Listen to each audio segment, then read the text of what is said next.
এই মানুষটা আমার জীবনে অনেকখানি, এর বই দেখে দেখে এর স্ট্রাগল, যে একটা মানুষ কলকাতা শহর থেকে একটা বলতে গেলে অন্ধ গলি থেকে ধরে সারা পৃথিবী কাটিয়ে দিয়েছে মিঠুনদা।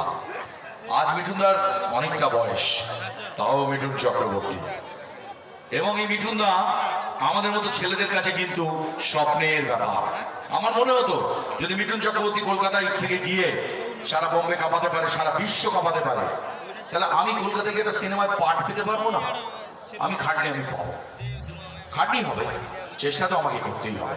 আর একজন মানুষের আমি খুব কাছে গিয়েছি, তার নাম বাপি লাহিড়ী। তার কোনোদিন দরকার ছিল না আমার সঙ্গে কথা বলা, আমি অত ইম্পর্টেন্ট মানুষই নই। বাপি লাহিড়ীর মতো এত মানুষ সারা বিশ্বময়, যার মিউজিক, যার এত বড় গান, এত অ্যাওয়ার্ড, তিনিও আমার সাথে অনেকটা সময় দিয়েছেন আমাকে, আমি ভাগ্যবান। এবং কিশোর কুমার, আজ বাপিদা চলে গেছে, তবু বাপিদা বেঁচে আছে, কারণ বাপিদার গান বাজে না একটা ঘন্টাও মনে হয় ভারতবর্ষে, সারা পৃথিবীতে হয় না, প্রতি মিনিটে মিনিটে বাজে। ঠিক তেমনি কিশোর কুমার গানগুলো। তো মিঠুনদার জন্য, বাপিদার জন্য, আর স্বর্গীয় কিশোর কুমার লিভিং লেজেন্ডের জন্য এখনো বেঁচে আছেন, জীবন্ত কিংবদন্তি। এই তিনজনকে ট্রিবিউট জানিয়ে আমার নেক্সট গান চলো।